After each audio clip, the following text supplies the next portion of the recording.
आप पहले देशवासी हैं, भारतीय हैं। जी हाँ, ऐसा इसलिए क्योंकि चोटी कांड के बाद जिस तरह से जाति कार्ड खेला जा रहा है, कुछ सियासी दल इसी के जरिए जीत का पिच तैयार कर रखे हैं। लेकिन ये समझना होगा कि आपको इनके चक्कर में नहीं पड़ना है, क्योंकि ये आपको बरगलाने में लगे हैं। रिपोर्ट देखिए।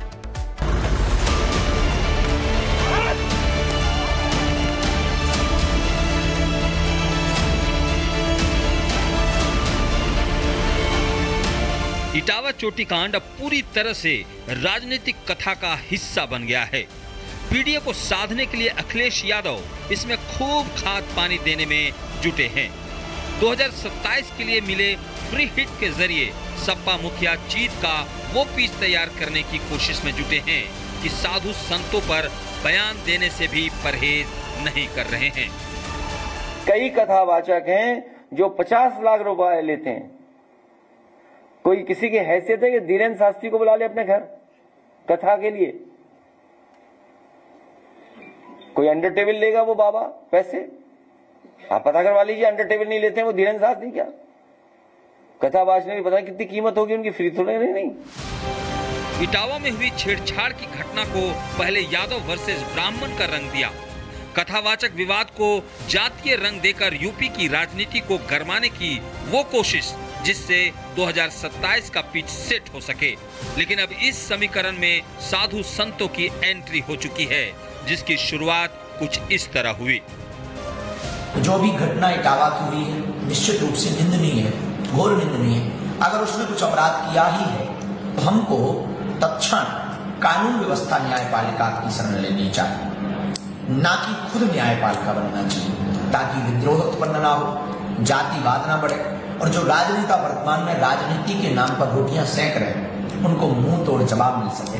अब अपनी राजनीतिक कास्टवाद के नाम पर रोटियां ना सेकें। भारत को हिंदू राष्ट्र बनाने के लिए कास्टवाद से ऊपर उठकर राष्ट्रवाद की ओर चलना पड़ेगा। धीरेन्द्र शास्त्री के बयान पर अखिलेश यादव ने पलटवार किया तो धीरेन्द्र शास्त्री के बचाव में बड़े बड़े कथावाचक से लेकर शंकराचार्य और नेता तक मैदान में उतर आए।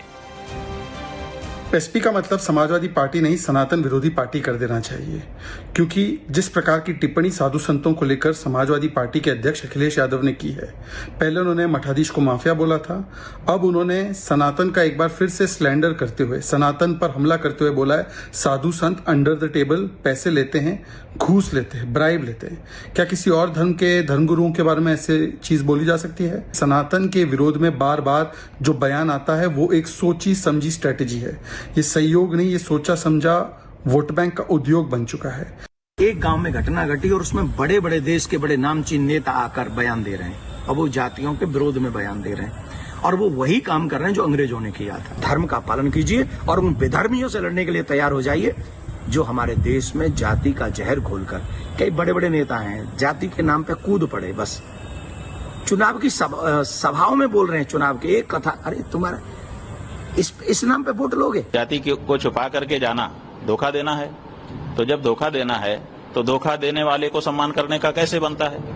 आप उनको सांत्वना दे सकते हैं कि भाई आपके साथ मारपीट हुई, ठीक नहीं है, लेकिन उनका शाल उठा करके सम्मान करना ये हम समझते हैं कि उचित नहीं है।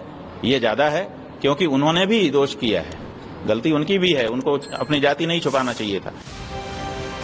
अखिलेश यादव को लगता है कि इटावा चोटी कांड को सियासी मुद्दा बनाकर एक बार फिर पॉलिटिकल संजीवनी हासिल की जा सकती है, लेकिन उनके इस जाति कार्ड को सीएम योगी आदित्यनाथ भांप चुके हैं और उन्होंने एक बार फिर अपना पुराना ब्रह्मास्त्र निकाला है, जो पिछले कुछ चुनाव में जीत का इक्का साबित हुआ है। ये वोट बैंक के लिए लोग कब तक और कितना बांटेंगे देश को? अब ये लोग जाति के नाम पर बांटने का काम कर रहे हैं जगह जगह जाकर के। मैं तो बार बार इस बात को कहता हूं कि बटोगे तो कटोगे, एक रहोगे तो नेक रहोगे। कथावाचक की जाति से शुरू हुए विवाद को रोज कोई ना कोई हवा दे ही देता है, इसलिए आपको समझना जरूरी है कि हिंदुस्तान में रहने वाला हर शख्स एक समान है और देश में रहकर देश की बात करना चाहिए, ना कि बांटने वाली और ना जाति वाली। इसलिए जरूरी है कि नेताओं की सियासत में न पढ़कर एक राष्ट्र की बात करें।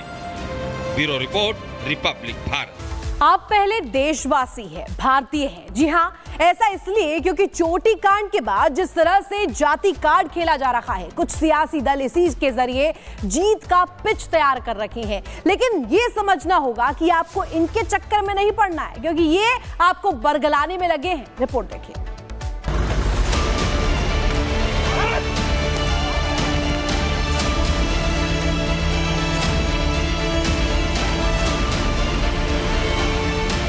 इटावा चोटी कांड अब पूरी तरह से राजनीतिक कथा का हिस्सा बन गया है।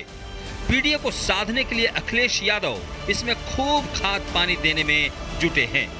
2027 के लिए मिले फ्री हिट के जरिए सपा मुखिया जीत का वो पिच तैयार करने की कोशिश में जुटे हैं कि साधु संतों पर बयान देने से भी परहेज नहीं कर रहे हैं।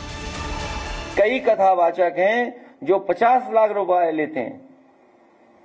कोई किसी की हैसियत है कि धीरेन्द्र शास्त्री को बुला ले अपने घर कथा के लिए? कोई अंडर टेबल लेगा वो बाबा पैसे? आप पता करवा लीजिए, अंडर टेबल नहीं लेते हैं वो धीरेन्द्र शास्त्री। क्या कथा बाजने की पता कितनी कीमत होगी उनकी? फ्री थोड़े नहीं। इटावा में हुई छेड़छाड़ की घटना को पहले यादव वर्सेस ब्राह्मण का रंग दिया। कथावाचक विवाद को जातीय रंग देकर यूपी की राजनीति को गरमाने की वो कोशिश, जिससे 2027 का पिच सेट हो सके। लेकिन अब इस समीकरण में साधु संतों की एंट्री हो चुकी है, जिसकी शुरुआत कुछ इस तरह हुई। जो भी घटना इटावा की हुई है निश्चित रूप से निंदनीय है, घोर निंदनीय है। अगर उसने कुछ अपराध किया ही है तो हमको तत्क्षण कानून व्यवस्था न्यायपालिका की शरण लेनी चाहिए, ना कि खुद न्यायपालिका बनना चाहिए, ताकि विद्रोह उत्पन्न ना हो, जातिवाद ना बढ़े, और जो राजनेता वर्तमान में राजनीति के नाम पर रोटियां सेक रहे हैं उनको मुंह तोड़ जवाब मिल सके। अब अपनी राजनीतिक कास्टवाद के नाम पर रोटियां ना सेकें। भारत को हिंदू राष्ट्र बनाने के लिए कास्टवाद से ऊपर उठकर राष्ट्रवाद की ओर चलना पड़ेगा। धीरेन्द्र शास्त्री के बयान पर अखिलेश यादव ने पलटवार किया तो धीरेन्द्र शास्त्री के बचाव में बड़े बड़े कथावाचक से लेकर शंकराचार्य और नेता तक मैदान में उतर आए।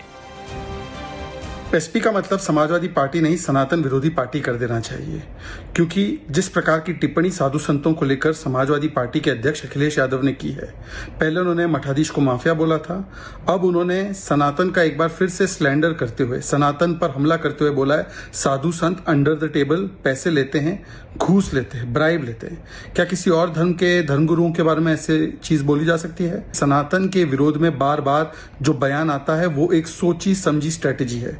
ये सहयोग नहीं, ये सोचा समझा वोट बैंक का उद्योग बन चुका है। एक गांव में घटना घटी और उसमें बड़े बड़े देश के बड़े नामचीन नेता आकर बयान दे रहे हैं और वो जातियों के विरोध में बयान दे रहे हैं और वो वही काम कर रहे हैं जो अंग्रेजों ने किया था। धर्म का पालन कीजिए और उन बेधर्मियों से लड़ने के लिए तैयार हो जाइए जो हमारे देश में जाति का जहर घोलकर, कई बड़े बड़े नेता हैं जाति के नाम पे कूद पड़े, बस चुनाव की सभाओं में बोल रहे हैं, चुनाव की एक कथा, अरे तुम्हारा इस नाम पे वोट लोगे? जाति को छुपा करके जाना धोखा देना है, तो जब धोखा देना है तो धोखा देने वाले को सम्मान करने का कैसे बनता है? आप उनको सांत्वना दे सकते हैं कि भाई आपके साथ मारपीट हुई, ठीक नहीं है, लेकिन उनका शाल उठा करके सम्मान करना ये हम समझते हैं कि उचित नहीं है, ये ज्यादा है, क्योंकि उन्होंने भी दोष किया है, गलती उनकी भी है, उनको अपनी जाति नहीं छुपाना चाहिए था।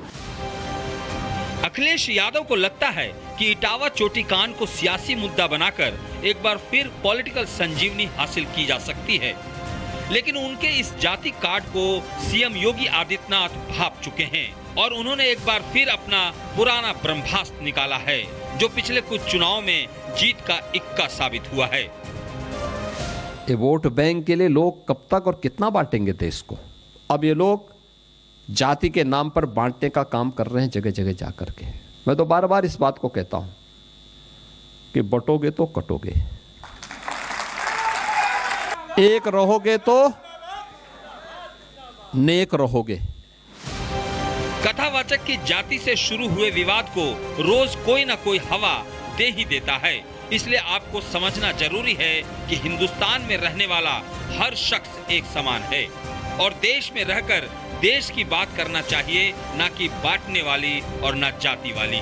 इसलिए जरूरी है कि नेताओं की सियासत में न पड़कर एक राष्ट्र की बात करें। Bureau report, Republic Bharat.